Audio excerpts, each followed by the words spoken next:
Okay, so let's picture this. You wake up, and I mean, before your feet even hit the floor, you're already running, right? You're mentally rehearsing that to-do list. You're chasing deadlines in your head. Those Yeah. emails are blinking like fireflies in the dark. Notifications are, humming under your pillow. And by all the external metrics, you're successful. You are productive, efficient, highly visible. You're stacking achievements up like bricks. But, and this is why I think you're listening to this, you probably recognize this paradox we're here to unpack. That's it. That deep, quiet ache behind all the accolades. We call it the hollowness beneath the hustle. Yeah. You've checked every box, you've optimized every single routine, and still, you're left wondering what was the actual point of all that effort.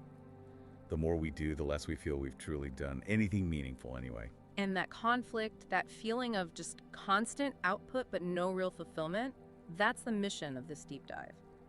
We're looking back 2,500 years at the wisdom from the Dharma and Zen traditions to understand this really radical truth, which is that true action. It arises not from noise, but from silence. And this isn't about escaping your life or giving up on ambition, not at all. It's about reclaiming the source of your power. Okay, let's get into that modern reality then, because productivity, Yeah, it's not just a strategy anymore, is it? It feels like a full-blown religion. we have absolutely made it one. It has its own rituals. The 5 a.m. cold plunge, the supplement routine. Exactly. And it has its saints, Elon, Oprah, Tim Ferriss, and its commandments. Right. Hustle harder, optimize everything. Just never, ever stop moving. We treat every single moment like a resource that has to be exploited. And what's so fascinating is how we try to pull genuine wisdom into that system. It gets co-opted. I'm thinking of someone like Maya, a founder in Silicon Valley. 32 years old, raised millions. She called herself spiritual but efficient.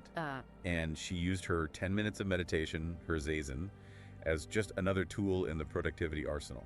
Like a quick reset button, Just clear the cache so she could squeeze out 3 more hours of work. That is the perfect encapsulation of the mistake. It's using this ancient, profound instrument for a totally modern, frantic purpose.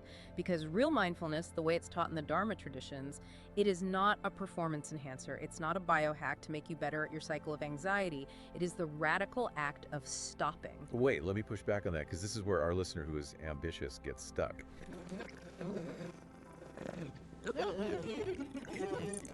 Like competitors just run right past me. I understand that, but the stillness is actually where the true competitive advantage is. The Buddha didn't attain enlightenment by, checking his internal notifications under the Bodhi tree.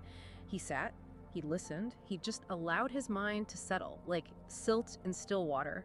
It's only when the mind is still that you can clearly see what's actually urgent versus what's truly important.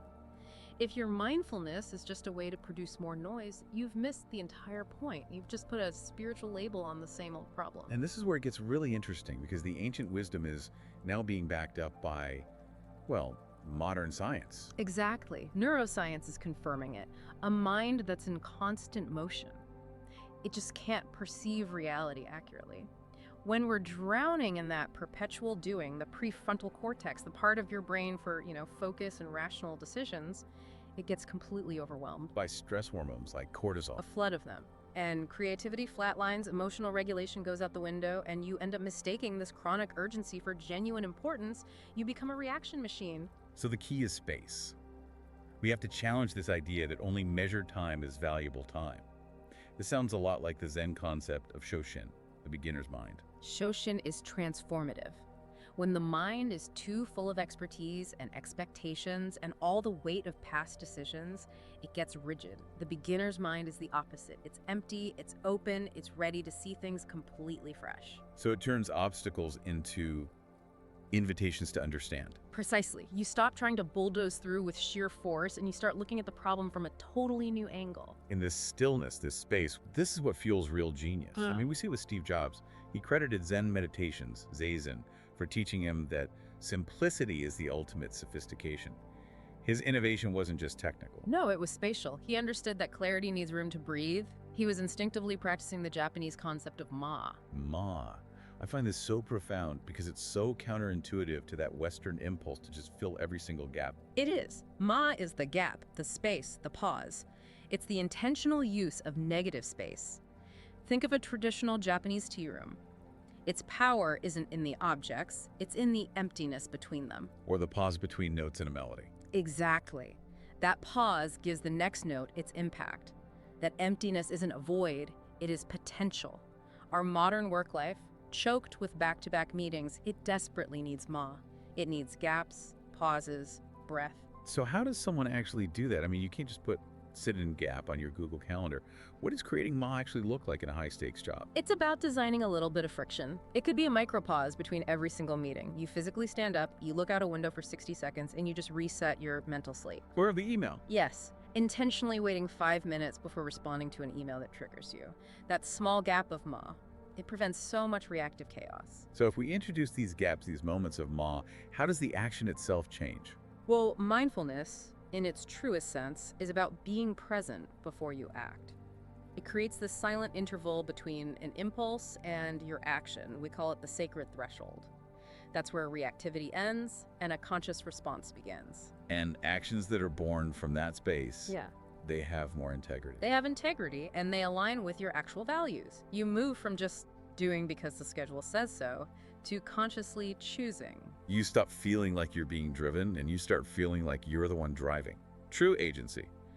But this means we have to solve that deeper problem, the one that the Buddhist tradition called dukkha. Yes, and dukkha is often translated as suffering, but it's more subtle than that. It's a chronic dissatisfaction. Like trying to get comfortable in a chair that's just a little bit broken. That's a perfect way to put it. And this dukkha, it persists even when we achieve massive external success. But why? If you have everything, why is there still that nagging feeling? Because the untrained mind is always comparing or craving or resisting something.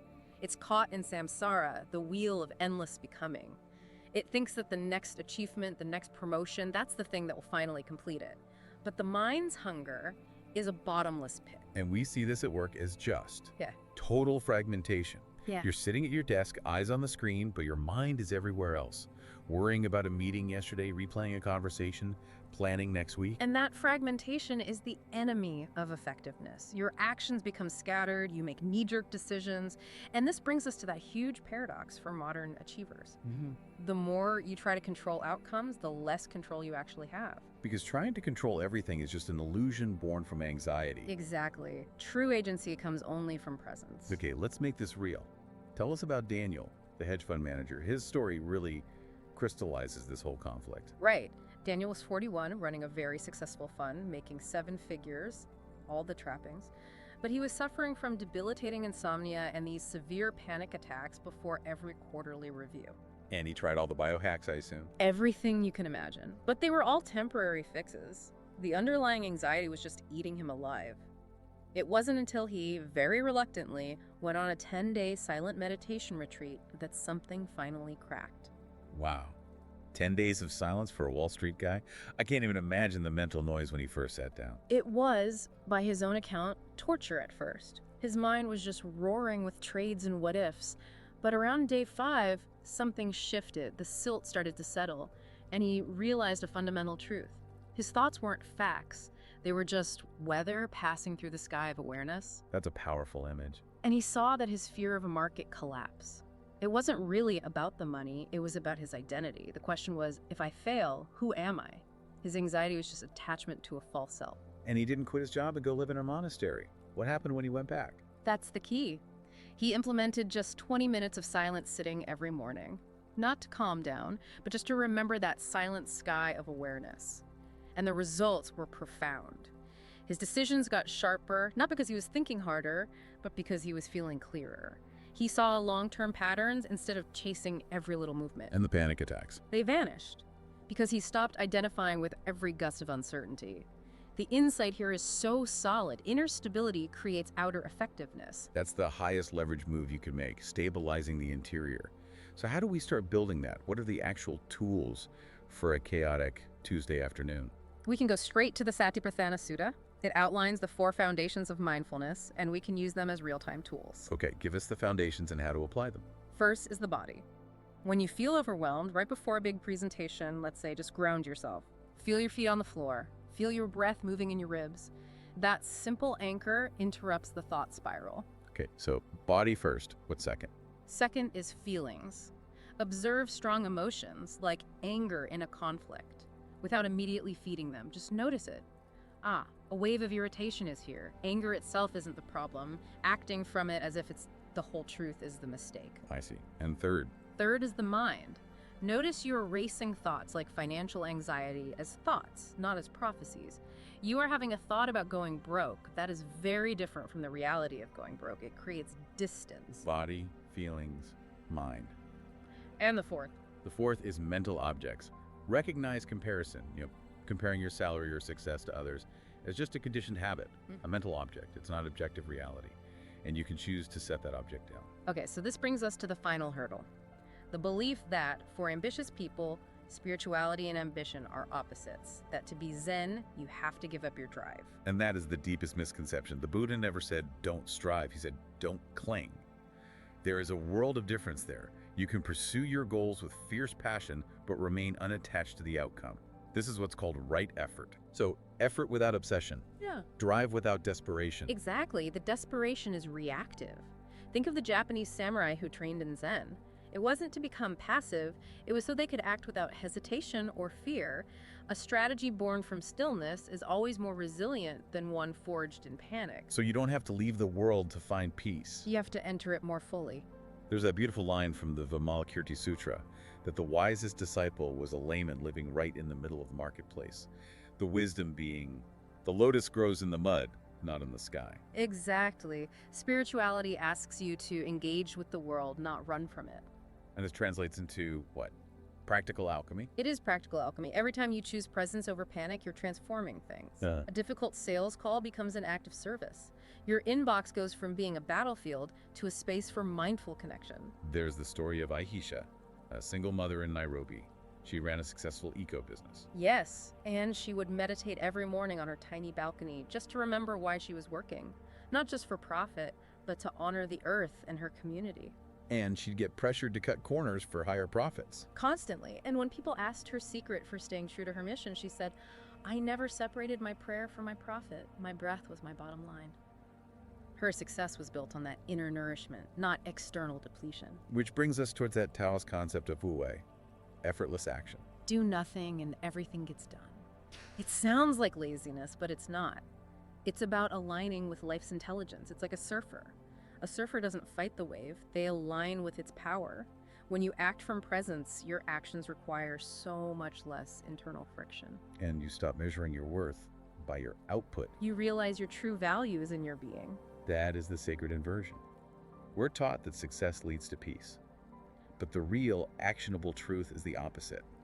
Peace leads to success, the kind that actually lasts. It's the kind of success that lets you look back and say, I lived with my eyes open. I acted with intention. So the invitation here is, it's soft, but it's insistent. Stop treating silence as downtime. Start treating it as uptime for your soul. The world doesn't need more people who could do everything.